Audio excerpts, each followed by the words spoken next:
লায়াস্তাখলিফান্নাহুম feel আরদি কামা ইস্তাখলাফাল্লাযীনা মিন ক্বাবলিহিম। ওয়ালাইকুম আসসালাম ওয়া রাহমাতুল্লাহি ওয়া বারাকাতুহু। সম্মানিত দিনী ভাই, জানিয়েছিলেন বর্তমানে করোনা ভাইরাসের কারণে বিভিন্ন মসজিদে যেখানে সালাত জামাতের সাথে পড়া হয়, এক মুসল্লি অন্য মুসল্লি থেকে প্রায় ফাঁকা থাকেন, এক বিগত বা তার থেকে বেশ কম। তো এই ফাঁকা নিয়ে সালাত আদায় করলে সালাতে কোনো সমস্যা হবে কিনা? সম্মানিত দিনী ভাই, সাধারণ পরিস্থিতিতে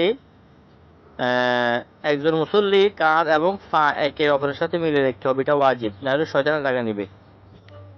কিন্তু যেহেতু একটা বর্তমানে পরিস্থিতি আসছে করোনা ভাইরাসের কারণে, তাই আমাদেরকে অবশ্যই সতর্কতা অবলম্বন করতে হবে।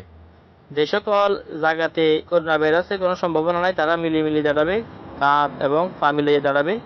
আর যেখানে আশঙ্কা হইতে পারে যে এখানে করোনা ভাইরাস আসতে পারে, বিভিন্ন জায়গা থেকে বিভিন্ন লোক এখানে একত্রিত হইতেছে, জমাতে হইতেছে, তখন যদি নাকি জমাতে সালাত আদায় করতে চায়, তখন যদি নাকি ঘরের বাড়িতে আমরা নিরাপদ এলাকায় জমাতে সালাত আদায় করে, সেটা সবচেয়ে ভালো। তারপরে মসজিদে যদি নাকি আসে সমাগম হয় লোকজনের, তখন যদি নাকি সতর্কতামূলক একটু ফাঁকা রাখে, তাইলে ওজোর বশত এটা জায়েজ হবে। কারণ সূরা নিসার ৭১ নম্বর আয়াতে আল্লাহ তাআলা বলেন, আউযু বিল্লাহি মিনাশ শাইতানির রাজীম, ইয়া আইয়ুহাল্লাযীনা আমানু খুযু হিযরাকুম, হে ঈমানদারেরা, তোমরা তোমাদের নিরাপত্তা গ্রহণ করো।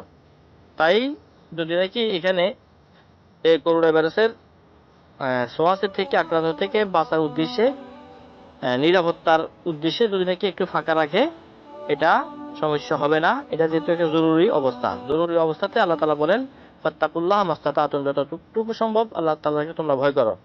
তাই এখানে জরুরি হিসেবে যদি নাকি কেউ এমনটা করে, ফাঁকা আদায় করে, তাহলে অবশ্যই এটা ওজর হিসাবে এটা চলবে।